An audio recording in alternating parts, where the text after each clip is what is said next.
గురూజీ 72 గంటల్లోనే ఫోన్లోని అద్భుతమైన జ్యోతిష్య పరిష్కారం చూపిస్తారు. నమ్మండి, నమ్మకపోండి, ఇది నిజం. శ్మశాన కాళి రుద్ర చౌడీదేవి ఆరాధకులు నంబర్ 1 వశీకరణ స్పెషలిస్ట్.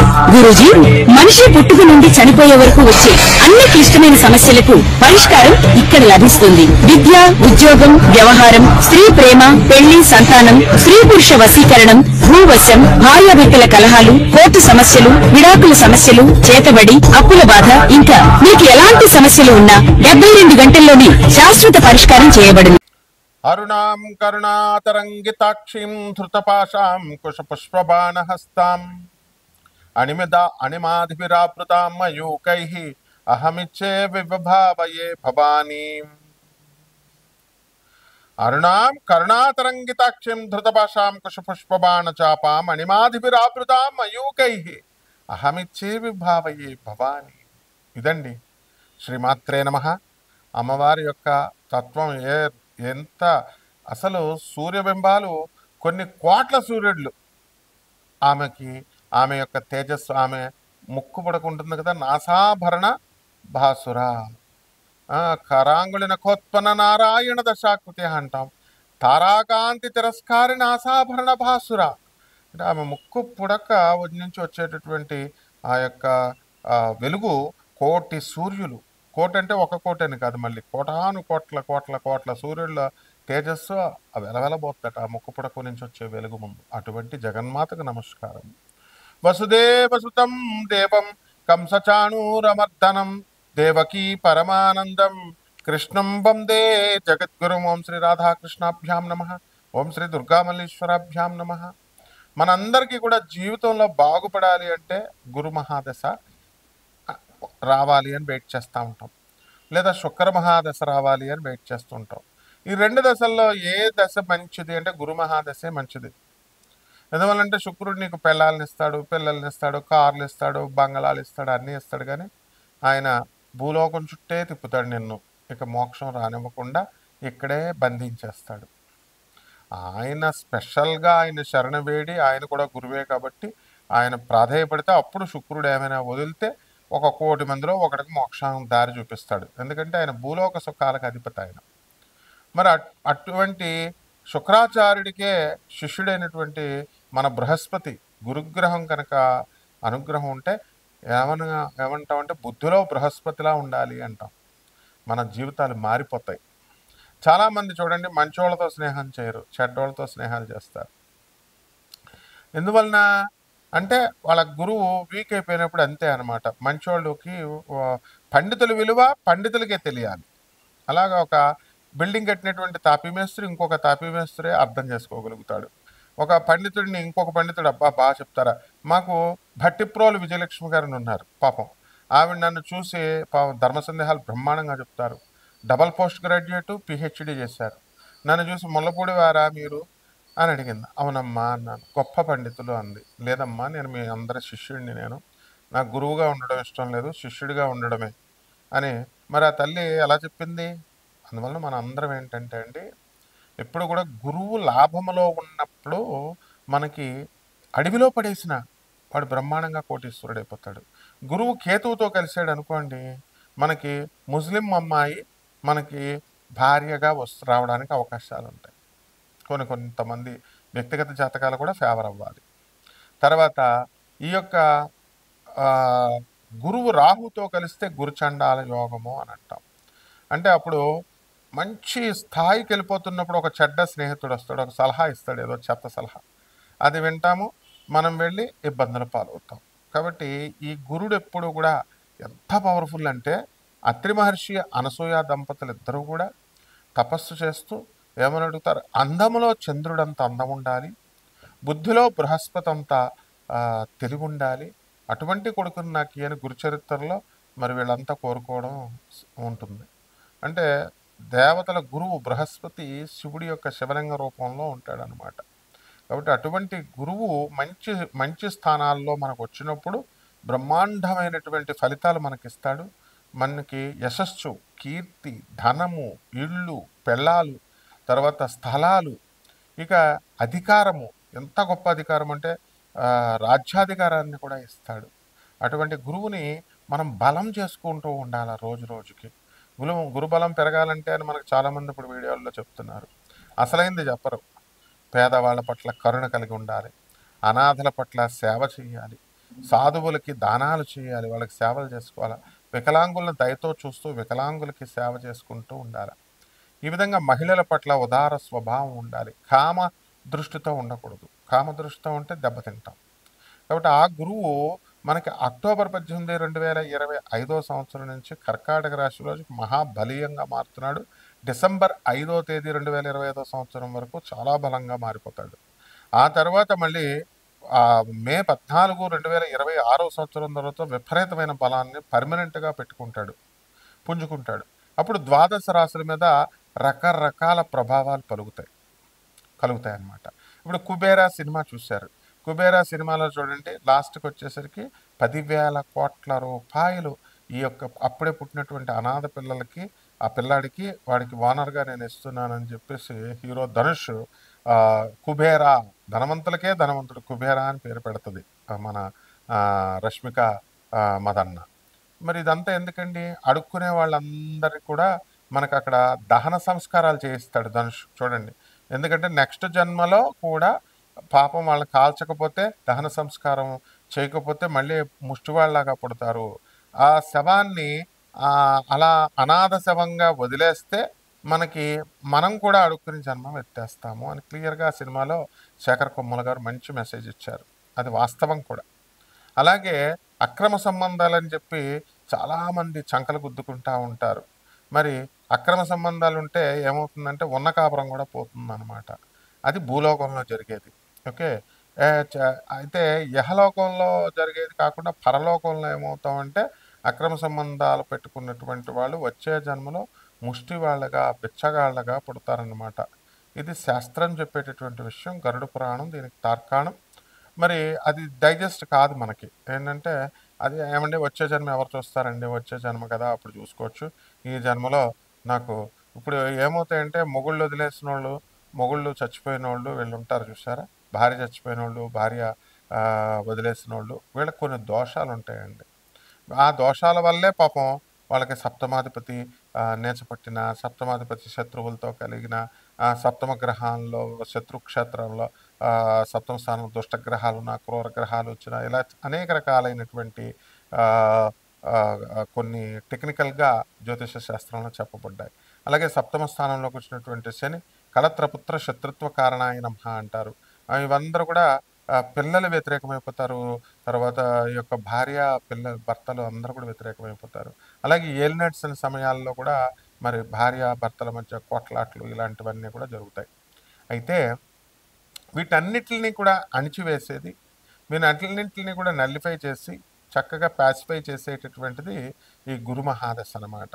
కాబట్టి లాయల్గా ఉండడము అని అంటే ఏమనుకుంటారంటే, మామూలుగా ఏమంటే మేము నీతిగా ఉంటున్నాము కదండి, మేము చాలా చక్కగా ఉంటున్నామండి, అందరూ చెప్పేది వింటున్నామండి, భర్త చెప్పేది వింటున్నామండి అంటారు.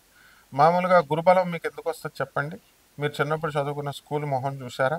పోనీ మాస్టర్ల దగ్గరికి వెళ్ళి వాళ్ళకి ఒక్క అరటిపండు అంటే ఒక్క అరటిపండు, ఒక యాపిల్ పండు ఇచ్చారా? లేదు.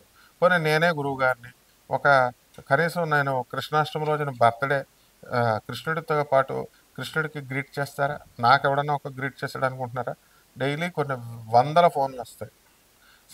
సంవత్సరాలుగా మా గురువుల దగ్గర మేము మరి మా పురాణ పండిత రాధాకృష్ణమూర్తి గారు, మధుర కృష్ణమూర్తి శాస్త్రి గారు, ఇలా మా గురువులందరూ కూడా గరికపాటి నరసింహారావు గారు, వీళ్ళందరూ మన గురువులే. వీళ్ళ దగ్గర మేము శిష్యర్గం చేసినప్పుడు వాళ్ళ శిష్యులంతా కూడా మేము చిన్నతనం నుంచి చూస్తున్నాం. పెద్ద అయిన తర్వాత మాకే శిష్యులు వచ్చారు, మేము చూస్తూ ఉంటాం.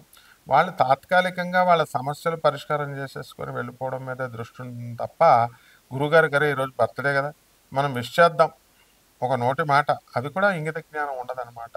అంటే మానవ బుద్ధి ఏమవుతుందంటే రోజులు వెళ్ళే కొద్దీ బలహీనమైపోతూ ఉంటుంది. అది మీ తప్పు కాదు, మనుషుల తప్పు కాదు, అది కలియుగ ప్రభావం, కలి ప్రభావం. ఈ కలి ప్రభావాన్ని అణిచేయడానికి మనకి ఏమి రావాలండి అని అంటే, ఎప్పుడో కలియుగం అంతమంట, ఎప్పుడో కలికి అవతారం పుడతాడు, ఎప్పుడో కలిని సంహరిస్తాడు అని ఇంకా కొన్ని యుగాలు సంవత్సరాలు అప్పుడు మనం ఉండను కూడా ఉండం. ఒక 80 సంవత్సరాలు బతికితే గ్రేట్. అలాంటిది 5,000 సంవత్సరాల తర్వాత జరగబోయేటటువంటి కల్కి అవతారం కోసం మనం ఇప్పుడు చంకలు గుద్దుకుంటా ఉంటాం, వస్తాడని ఎదురు చూపులు చూస్తూ ఉంటాం. కానీ సాక్షాత్తు శ్రీ మహావిష్ణువే ఆ యొక్క ద్వాపర యుగంలో శ్రీకృష్ణుడిగా మనమే భూమి మీద పుట్టేశాడు ఆల్రెడీ. శ్రీరామచంద్ర ప్రభువే మనకి రామప్రభువుగా త్రేతాయుగంలో పుట్టేశాడు భూమి మీద. వాళ్ళని పూజించుకోవడం, వాళ్ళ తత్వాన్ని తెలుసుకోవడం, అది సంతోషించకుండా రాముడు దేవుడు కాదు, కృష్ణుడు దేవుడు కాదు, రాముడు మనల్ని ఇచ్చేసారా, ఉద్ధరించారా, రాముడు కృష్ణుడు కొన్ని లక్షల మందిని చంపేశాడు. తెల్లాకర్ మనోహర్ అని ఒక ఆయన ఈ మధ్యన కనబడతా ఉంటాడు. ఆయన ఏమంటాడు, కొన్ని లక్షల మందిని చంపేశారండి ఈ దేవుళ్ళు, మరి వాళ్ళ దేవుళ్ళు ఏంటండి అంటాడు. వాడో పిచ్చోడు, ఏదో పిచ్చివాడు వాగుతున్నాడులే అని చెప్పేసి వదిలేశారు. కాబట్టి ఇవన్నీ గురుగ్రహాలు బాగోకపోవడం వల్ల వచ్చేటటువంటి దోషాలు అనమాట. కాబట్టి మీ అందరు కూడా గురువు బాగా పెరగాలి అని అంటే తప్పకుండా చాలా చిట్కాలు ఉంటాయండి. ఆ చిట్కాలన్నీ కూడా మా శిష్యులకు చెప్పుకుంటాం మేము, అంతే కదా. గురువు యొక్క శ్రద్ధ, సబూరి, సాయినాథ్ ముస్లిం అనేవాడిని సాయిబాబా ఎందుకు చూస్తాడండి.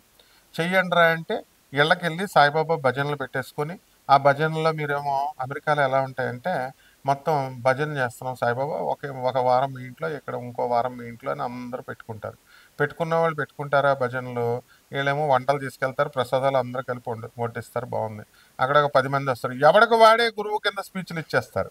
ఆ సాయి చరిత్రలో ఏముందో అది చెప్పకుండా వీళ్ళ సొంత వ్యాఖ్యానం, వీళ్ళ మన గురువుల భగవంతుడు ఇవ్వాలండి. గురుస్థానం అనేటటువంటిది భగవంతుడు ఇవ్వాలి. భగవంతుడు ఆయా గ్రహ సంపుటి వల్ల, నాయన ఇది నువ్వు యథార్థమైనటువంటి జ్ఞానాన్ని బోధించు అని ఆ గురువు యొక్క శక్తి మనకి ప్రేరేపించాలి. మనం దానికోసం తపస్సులు చేసాం. ఇప్పుడు మేమున్నాం చిన్నప్పటి నుంచి, మీరందరూ మంచి వయసుల్లో చక్కగా స్కూల్ డేస్లోను, కాలేజ్ డేస్లోను మీరు అందరూ మీ ఫ్రెండ్స్తో ఆడుకున్నారు, గర్ల్ ఫ్రెండ్స్తో ఆడుకున్నారు. కానీ మేము అలా చేయలేదే. మేమంతా మా గురువులు కాళ్ళు పిసుకుతూ ఉండేవాళ్ళం. మా గురువుల చేతి తిట్లు తింటుంటే అంత ఆనందంగా ఆస్వాదించేవాళ్ళం. ఇప్పుడు కూడా మీతో తిట్లు తింటూ ఉన్నాం కఠినంగా చెప్పేటప్పుడు. అయినా సరే మేము మీ శ్రేయస్సు కోరుకుంటున్నాం కాబట్టి ఆ గురువు ఏం చేస్తాడు, ఇప్పుడు ఆ గురువు అరే నాయన నువ్వు గురుస్థానంలోకి వెళ్ళు అంటాడు. ఇప్పుడు నేను ప్రతి వీడియోలో చూడండి, చాగంటి గారు మా గురువు గారు, గరికపాటి గారు మా గురువు గారు, భారతీతీర్థ స్వామి వారు మా గురువు గారుగా, వీళ్ళని ఫాలో అవ్వండి, చక్కగా చేసుకోండి అని చెప్తున్నాం. వాళ్ళు ఏమైనా వచ్చి వీడు నా శిష్యుడు, వీడు పాపం మంచోడు చాలా కష్టపడ్డాడని ఏమైనా అవార్డు ఇచ్చారు, నాకు రివార్డు ఇచ్చారా? ఎవరు? మనం గురువు సేవ చేసుకుంటూ చేయాలా. ఇప్పుడు నాకు అవసరం లేదు వాళ్ళందరి పేర్లు చెప్పాల్సిన అవసరం లేదు. I am the guru, I am Jagadguru, Jagadguru Adi Shankaracharya శిష్యుడు. నాకు గురువు ఏంటి? నేను డాక్టరేట్ షిప్ చేశాను ఐఐటి మెడ్రాస్లో. I have both medical and ఈ ఇంజనీరింగ్ క్వాలిఫికేషన్స్. అధర్వణ వేద పండితుడిని, బెజవాడ దేవస్థానం గురువుల దగ్గర పెరిగినటువంటి వాడిని. అష్టాదశ శక్తిపీఠాలకి మేము ఆన్ గవర్నమెంట్ డ్యూటీగా మా గురువులతో పాటు ఇప్పుడు కూడా లెగసీ ఫాలో చేస్తూ నేను వెళ్ళి మిగతా వేద పండితులతో అమ్మవార్లందరికీ కూడా స్వామివారి ద్వాదశ జ్యోతిర్లింగాలకి కళాపోషణ పెడుతూ ఉంటాం. ఇప్పుడు నాకు వాళ్ళ అవసరం లేదు. నేను ఎందుకు పెట్టాలి, ఎందుకు చెప్పాలి వాళ్ళకి పేర్లు? వాళ్ళు ఏమన్నా నాకు చెప్తున్నారా, అరే గురువు బెటా ఒక ఆయన మన గరికపాటి నరసింహారావు గారిని సమర్థిస్తూ నువ్వే కదా చెప్పేటప్పుడు మీరిద్దరు సహాధ్యాయులు అంటూ తిట్లు తింటాం. మా గురువులు అయినా సరే మేము గురువుల్ని ఇచ్చేస్తున్నామా? నో, ప్రేమిస్తూ ఉండాలి గురువు తత్వాన్ని. కాబట్టి అప్పుడు ఆ జగద్గురు అయిన కృష్ణుడు వందే కృష్ణం జగద్గురు అంటుంటే, కృష్ణం వందే జగద్గురు అంటే ఆ కృష్ణుడు పుట్టాడు. మనకి చాలా సంతోషించాలి. భూమి మీద కృష్ణతత్వాన్ని తెలుసుకోవడానికి ప్రయత్నించాలా, రామతత్వాన్ని తెలుసుకోవడానికి ప్రయత్నించాలా. మీకు అందరికీ అప్పుడు తత్వం తెలిసినప్పుడు మీకు గురుబలం వస్తుంది. అంతేగాని ఏదో మీరు వేసేసి శనగలు ఇచ్చేసి లేదా మేడి చెట్టు చుట్టూ తిరిగేస్తే అంత ఈజీ మా గురువు అనుగ్రహం రావడం కాదు. కాబట్టి చూద్దాం, మీ అందరికీ కూడా మేము నాన్ కమర్షియల్ బేసిస్తో ప్రతి ఒక్కళ్ళకి కూడా మిమ్మల్ని అందరినీ దేవుళ్ళుగా, కస్టమర్సే దేవుళ్ళు, వాళ్ళని కేవలం ఇప్పుడు నేను చెప్పొచ్చు, ఏమయ్యా నాకు డబ్బులు ఇస్తే నేను జాతకం చెప్తా, లేకపోతే నేను చెప్పనని మిగతా వాళ్ళలాగా చెప్పొచ్చు కమర్షియల్ జ్యోతిష్కుల్లాగా. మేము ఎప్పుడు ఒక్క రూపాయి కూడా ఎవరి దగ్గర కలెక్ట్ చేయం. నాన్ కమర్షియల్ బేసిస్తో జగద్గురువైనటువంటి ప్రభాత్ రంజన్ సర్కార్ గారిని చూపిస్తున్నాం. వివేకానందుడు, రామకృష్ణ పరమహంస, రమణ మహర్షి, పరమహంస యోగానందుల వారు, వీళ్ళంతా మా గురువులు. మేమంతా ఆశ్రమంలో శిష్యర్గం చేసి వచ్చినటువంటి వాళ్ళం. నేను ఇంటర్నేషనల్ కోఆర్డినేటర్ని ఆనంద్ మార్గ ఆశ్రమానికి. మరి మా గురువుల్ని మీకు జగద్గురువు అయినటువంటి ఆనందమూర్తి గారిని, ఆనంద్ మార్గ సంస్థని మీకు పరిచయం చేస్తుంటే, అనాథ పిల్లలకి సేవ చేసుకోండి, సాధువులకి సేవ చేసుకోండి అంటే అది చేసుకోవాలా. ఎవరైతే చక్కగా మీ గురుబలం పెరగాలనుకుంటున్నారో నిజంగా అటువంటి వారికి మా అమెరికా నెంబర్ ఇవ్వడం జరిగింది. అలాగే మా ఇండియా నెంబర్ ఇవ్వడం జరిగింది. డైరెక్ట్గా చిన్న పెద్ద అని లేదు. అంబానీ అయినా, రోడ్డు మీద అడుక్కునేవాడైనా సరే బిచ్చగాడైనా సరే మేము సమాన దృష్టితో చూస్తాం. అంతేగాని ఎందుకంటే మేము ఎంతోమంది ఐఏఎస్ ఆఫీసర్లని, ఐపీఎస్ ఆఫీసర్లను తయారు చేసిన వాళ్ళం ఒక ఉపాధ్యాయుడిగా. కాబట్టి వాళ్ళకి మాకు ఆ రెసిప్రొకేషన్ ఉంటుంది.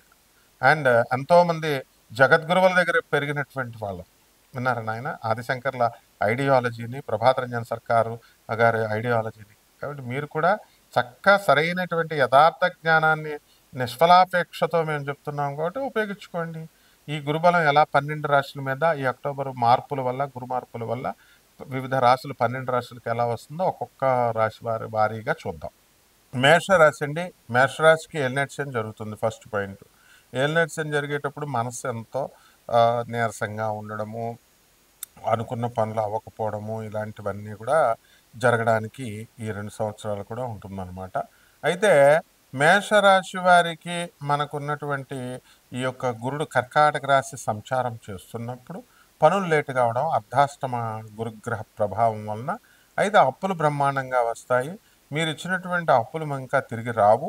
మీరు విదేశాలకు వెళ్ళడము, స్థానభ్రంశాలు, పల్లెటూరులో ఉన్నటువంటి వాళ్ళు వేరే ఊర్లకి, సిటీలకి వెళ్ళడము, నివాస స్థానాలు మారడము, ఇలాంటివన్నీ కూడా ఉంటాయి. అలాగే వ్యాపారాల దగ్గరికి వచ్చేసరికి బ్రహ్మాండమైనటువంటి వ్యాపారాలు చేస్తారు. అయితే బద్ధకం ఎక్కువగా ఉంటుంది. ఎంత బంధువుల్ని దగ్గర పెట్టుకొని మీరు చూసుకోవాలనుకున్నా శని మీనరాశిలో ఉన్నాడు కాబట్టి ఏదో రకమైనటువంటి అపనిందల పాలవుతూ ఉంటారు. ఇకపోతే రాహు మీకు కుంభరాశిలో ఉండడం కారణంగా మీరందరూ కూడా వ్యాపారాలు, అన్ని రకాల వ్యాపారాలు మంచి రేంజ్లోకి వెళతాయి. అయితే ఈ యొక్క మనకి శని మీనరాశి సంచారం చేయడం వల్ల ఇనప వ్యాపారము, ఆయిల్ వ్యాపారము ఇలాంటివన్నీ కూడా చేయకూడదు. ఇకపోతే సినీ, సంగీత, సాహిత్య రంగాలలో ఉన్నటువంటి వాళ్ళందరికీ కూడా మనకి ఎంతో మనల్ని ఉన్నత స్థితికి తీసుకెళ్తుంది. కావలసే మ్యూజిక్ డైరెక్టర్ ఆదిత్యరామని కొట్టి చూడండి. ఒక 2 నెలల క్రితం పాపం అతన్ని ఎవ్వరు కూడా పట్టించుకోలేదు. కేవలము గురువుగారైనటువంటి ప్రభాత్ రంజన్ సర్కార్ గురు సాధన, గురు బలం పెంచుకునేటటువంటి టెక్నిక్స్ చెప్పాము. నీతూ అంబానీ ఆమె హెల్ప్తో ఆయనకు ₹1 కోటి వాళ్ళు ట్రస్ట్కి ఇవ్వడం జరిగింది. అదేవిధంగా మరి చిరంజీవి గారి మద్దతుతో కెఎస్ రామారావు గారు ఆయన చిరంజీవి గారి ప్రోగ్రాంకి ఈయన కోఆర్డినేటర్గా ఉండి చెప్పడం జరిగింది స్పీచెస్లో. అది చూసి కెఎస్ రామారావు గారు, అశ్విని దత్ గారు వీళ్ళంతా కూడా చాలా పెద్ద పెద్ద వాళ్ళంతా కూడా వాళ్ళకి అవకాశాలు ఇచ్చారు ఆయనకి. ఈయన ఎగ్జాంపుల్. మీరు వీడియోస్లో ఆయనే స్వయంగా ఆదిత్యరామ గారు చెప్పింది చూసుకోండి. అంటే గురు బలం ఇలా పెంచుకోవాలన్నమాట. పెంచుకున్నప్పుడు మనకి చక్కగా మనం ముందుకు వెళ్తాం. ఇక పరిహారాల దగ్గరికి వచ్చేసరికి మేషరాశి వారు చక్కగా మనం గురు జపం చేయండి, గురు స్తోత్రాలు చదవండి.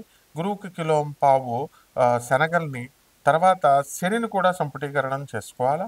అందువల్ల శని జపం, శని స్తోత్రాలు చదువుతూ ఈ శనగలు గురువారం నాడు ఇచ్చినప్పుడు ఈ యొక్క నల్ల నువ్వుల్ని కూడా గురువారం నాడు ఇవ్వాలి, శనివారం నాడు కాదు, గుర్తుపెట్టుకోండి. కాబట్టి సంపుటీకరణ స్తోత్రాలు ఇవన్నీ కూడా గురువు ఏది చెప్తే అదే, అంతే, దర్శాలు. అంతేగాని మిమ్మల్ని ఏమి అశాస్త్రీయమైనటువంటి మనం చెప్పం. కాబట్టి ఈ యొక్క రావి చెట్టు చుట్టూ కాంబినేషన్, మేడి చెట్టు చుట్టూ 2 చెట్లు చుట్టూ కొనుక్కోండి. 2 కుండీల్లో పెట్టుకొని 2 చెట్లని కలిపి ఒకేసారి ప్రదక్షిణాలు చేయండి.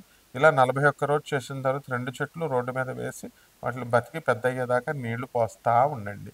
ఈ రకమైనటువంటి చిట్కాలు మేము చెబుతాం. తప్పకుండా మీకు ఇంకా ఏమైనా సందేహాలు ఉంటే మమ్మల్ని సంప్రదించండి. మీ గురుబలాన్ని ఎలా పెంచాలో నాకు తెలుసు. ఓం నమః శివాయ.